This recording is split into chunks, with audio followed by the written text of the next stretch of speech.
Hello student, आज हम लोग आरटीयू के जो प्रिस्क्राइब सिलेबस में इंजीनियरिंग केमिस्ट्री जो सब्जेक्ट दिया हुआ है उस सब्जेक्ट का यूनिट नंबर फर्स्ट हम लोग स्टार्ट करने जा रहे हैं।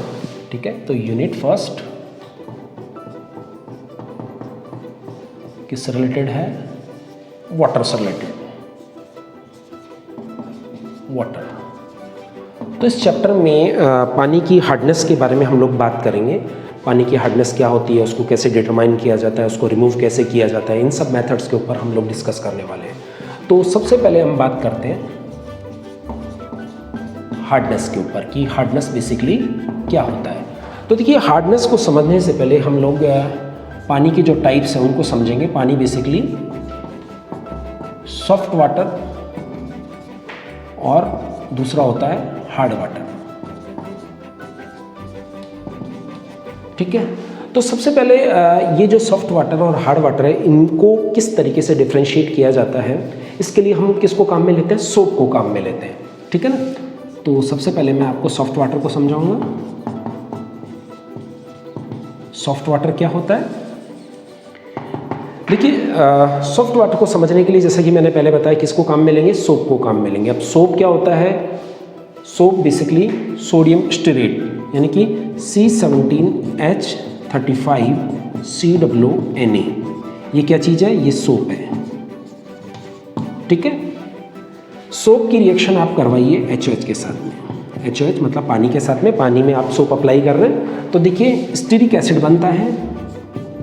यहाँ पर आपका जो है C17H35COOH प्लस साथ में हमें क्या मिलता है? NaOH हमें मिलता है। ठीक है ना, और ये जो स्टीरिक एसिड बनता है बेसिकली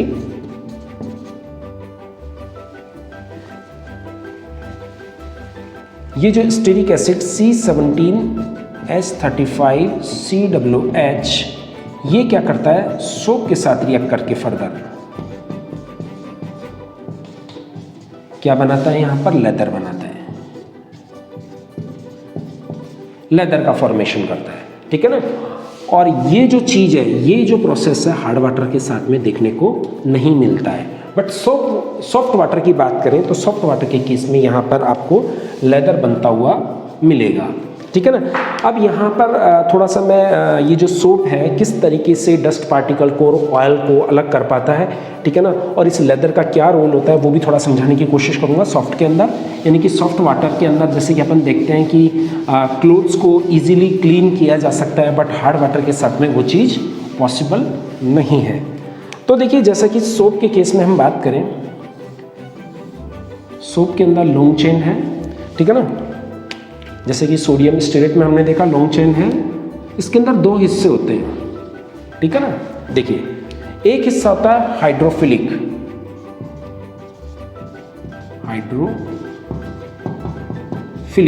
और एक हिस्सा जो होता है ये बाकी का जो लॉन्ग चेन वाला पार्ट है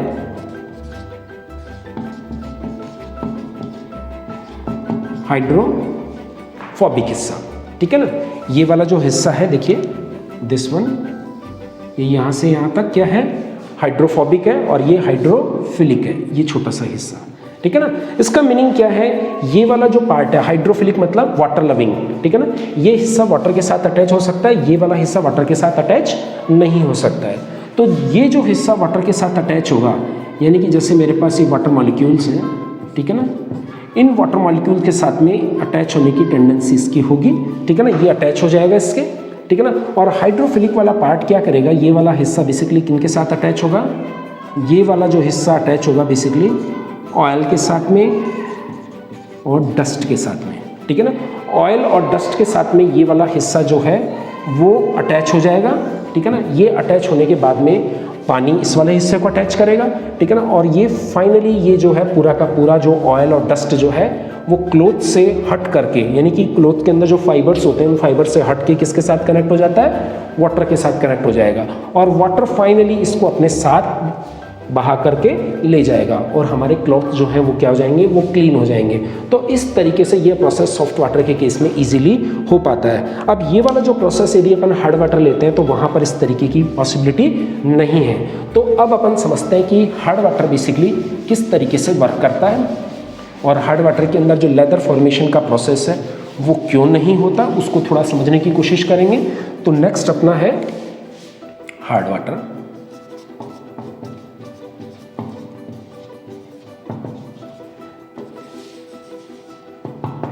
देखिए हार्ड वाटर में बेसिकली क्या होता है, हार्ड वाटर की बात यदि मैं करता हूँ तो हार्ड वाटर का मतलब ये होता है कि पानी के अंदर जैसे कि सबसे पहले तो मैं सोप का एग्जांपल लूँगा कि सोप की रिएक्शन अपन हार्ड वाटर के साथ करवा रहे हैं। तो सोप का एग्जांपल लेते हैं अपन C17H35COONA। ये क्या चीज़ है मेरे पास, ये मेरे पास सोप है, ठीक है ना। अब मैं ले रहा हूँ hard water. Hard water basically किसके कारण होता है, जैसे कि एग्जांपल लेते हैं अपन CaCl2, ठीक है ना। ये क्या क्रिएट करता है पानी में, हार्डनेस क्रिएट करता है। ये डिटेल से अपन आगे देखेंगे, अभी मैं बता रहा हूँ ये हार्डनेस पानी में क्रिएट करता है। इट मीन्स ये आपने क्या लिया है, हार्ड वाटर ले लिया, ठीक है ना। अब ये हार्ड वाटर एक्चुअल में ये हार्ड वाटर जो है वो इसके साथ रिएक्ट करके, सोप के साथ रिएक्ट करके क्या बनाता है, बेसिकली यहाँ पर एक इनसॉल्युबल कंपाउंड का फॉर्मेशन कर लेता है C17H35COO। यहाँ पर देखिए ये कैल्शियम जो है वो यहाँ पे आके जुड़ जाता है और ये क्या बनाता है, ये PPT बनाना स्टार्ट कर देता है, प्रेसिपिटेट बनाना स्टार्ट कर देता है। और साथ में क्या बचा हुआ है हमारे पास, 2NaCl, ठीक है ना। तो ये इनसॉल्युबल प्रोडक्ट बनने के कारण एक्चुअल में ये रिएक्शन के अंदर पार्टिसिपेट ही नहीं कर पाता है। तो जब तक पानी के अंदर हार्डनेस होती है तब तक ये PPT बनता जाता है और तब तक उसके अंदर लेदर फॉर्मेशन का प्रोसेस नहीं हो पाता है। इसी तरीके से और भी कंपाउंड्स हैं वो भी सेम इसी तरीके से वर्क करते हैं। जैसे कि यहाँ पर हार्डनेस प्रोड्यूसिंग कंपाउंड और भी कई सारे हैं, जैसे यहाँ पर ले रहा हूँ मैं MgSO4 का एग्जाम्पल, ठीक है ना। ये भी किसके अंदर प्रेजेंट है, हार्ड वाटर के अंदर। ये सब के सब हार्ड वाटर जो है उसकी हार्डनेस के लिए रिस्पॉन्सिबल होते हैं बेसिकली, ठीक है ना।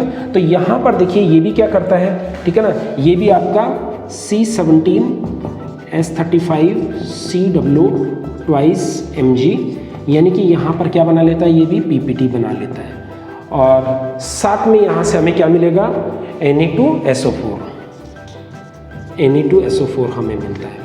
तो हम बोल सकते हैं कि ये इनसॉल्युबल प्रोडक्ट बनने के कारण, ये प्रेसिपिटेट बनने के कारण एक्चुअल में यहाँ पर लेदर फॉर्मेशन जो है वो नहीं हो पाता है, ठीक है ना। तो मेरे ख्याल से सॉफ्ट वाटर और हार्ड वाटर, ठीक है ना, दोनों चीज़ें मेरे ख्याल से क्लियर हो रही है कि सॉफ्ट वाटर सॉफ्ट क्यों है और हार्ड वाटर हार्ड क्यों है। हार्ड वाटर लेदर क्यों नहीं बना सकता और सॉफ्ट वाटर लेदर क्यों बना सकता है। मेरे ख्याल से चीज़ें क्लियर हो रही होगी, ठीक है ना। अब पानी के अंदर जो हार्डनेस होती है बेसिकली ये भी दो तरीके की होती है, वो भी थोड़ा समझने की अपन यहाँ पर कोशिश करेंगे। हार्डनेस की जो टाइप्स की बात करें, ठीक है ना, अपना जो नेक्स्ट टॉपिक है वो है टाइप्स ऑफ हार्डनेस। तो हम हार्डनेस के टाइप्स के ऊपर डिस्कस करेंगे। हार्डनेस कितने तरीके की होती है, बेसिकली हार्डनेस जो होती है वो दो तरीके की होती है, ठीक है ना। अभी अपन उनके ऊपर बात करेंगे कि किस तरीके से जो हार्डनेस है वो दो तरीके की होती है और उनके बीच में क्या डिफरेंस है, ठीक है ना। तो नेक्स्ट हेडिंग हम डालेंगे types of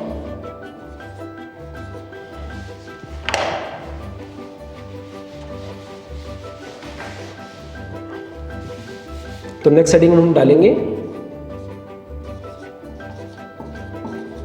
types of hardness, ठीक है।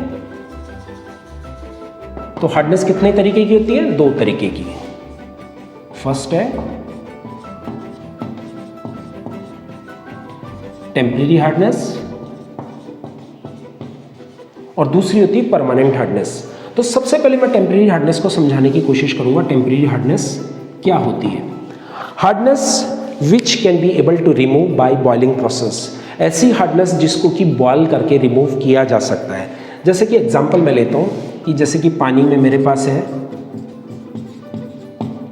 ठीक है, कैल्शियम बाइकार्बोनेट। अब कैल्शियम बाइकार्बोनेट ये क्या चीज़ है मेरे पास, ये मेरे पास पानी के अंदर हार्ड वाटर की फॉर्म में, मतलब हार्ड वाटर के अंदर ये प्रेजेंट है। अब मैं क्या कर रहा हूँ, इसको हीटअप कर रहा हूँ, इसको क्या कर रहा हूँ, बॉयल कर रहा हूँ, ठीक है ना। इसको जब मैं बॉयल करता हूँ तो बेसिकली यहाँ पर देखिए क्या रिएक्शन होती है, यहाँ पर CaCO3 बनना स्टार्ट होता है, ठीक है ना। CaCO3 यहाँ पर बनना स्टार्ट होता है जो कि क्या बनाता है, ये PPT बनाता है, प्रेसिपिटेट बनाता है। और साथ में यहाँ पर क्या मिलता है हमें, H2O मिलता है और कार्बन डाइऑक्साइड गैस यहाँ से बाहर निकलती है। यानी यहाँ पर ये PPT बन गया, यानी कि इसको फिल्टर कर लेंगे अपन। फिल्टर करने के बाद में टेम्परेरी हार्डनेस को अपन बॉयल करके हटा पा रहे हैं। इसी तरीके से हम बात करेंगे मैग्नीशियम बाइकार्बोनेट की, ठीक है ना। ये भी किस में प्रेजेंट है, ये हार्ड वाटर में प्रेजेंट है, ठीक है ना। आप यहाँ पर भी पानी को क्या करेंगे, पानी को बॉयल करेंगे तो ये क्या बनाता है, Mg का हाइड्रोक्साइड, और ये क्या होता है, ये PPT की फॉर्म में अलग हो जाता है और यहाँ से कार्बन डाइऑक्साइड के 2 मॉलिक्यूल बाहर निकल जाते हैं। यानी कि कहने का मतलब सिंपल बॉइलिंग प्रोसेस के थ्रू हम क्या बना पा रहे हैं, PPTs बना पा रहे हैं। यानी कि टेम्परेरी हार्डनेस जो है उसको अपन ने कन्वर्ट कर लिया ऐसे कंपाउंड्स में जो कि प्रेसिपिटेट बना सकते हैं। अब हम इसको क्या कर लेंगे, इसको फिल्टर कर लेंगे। फिल्टर करने के बाद में उसको अपन क्या करेंगे, सॉफ्ट में कन्वर्ट कर पाएंगे, या फिर टेम्परेरी हार्डनेस से अपन रिमूव कर पाएंगे। परमानेंट हार्डनेस तो रहेगा बट टेम्परेरी हार्डनेस को हम इजीली वहाँ से रिमूव कर सकते हैं, ठीक है ना। तो चीज़ें मेरे ख्याल से क्लियर है। टेम्परेरी हार्डनेस, तो यहाँ पर एक चीज़ इंपॉर्टेंट ये है कि टेम्परेरी हार्डनेस के लिए रेस्पॉन्सिबल केमिकल कौन से हैं, कैल्शियम बाइकार्बोनेट और मैग्नीशियम बाइकार्बोनेट्स। ये एक्चुअल में क्या होते हैं, टेम्परेरी हार्डनेस के लिए रेस्पॉन्सिबल होते हैं, ठीक है ना। अब अपन बात करेंगे यहाँ पर टेम्परेरी के बाद में परमानेंट की। सेकंड है हमारा परमानेंट हार्डनेस।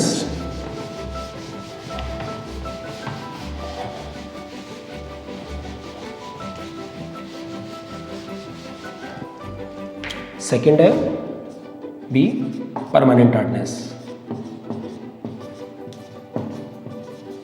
परमानेंट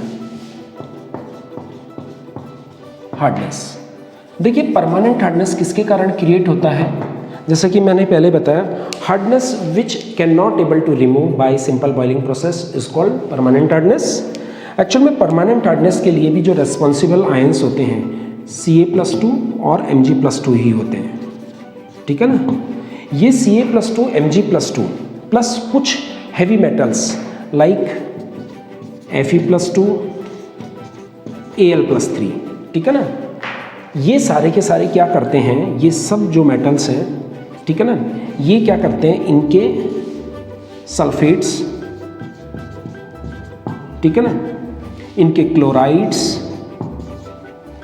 और इनके नाइट्रेट्स, ठीक है ना, ये सारे के सारे क्या मिलते हैं। जैसे कि यहाँ पर यदि इनको मैं ऐड करके बोलूँ तो यहाँ पर जैसे सपोज फॉर एग्जांपल के तौर पे CaCl2 CaSO4, ठीक है ना। इसी तरीके से मैं बोलता हूँ Mg के लिए MgCl2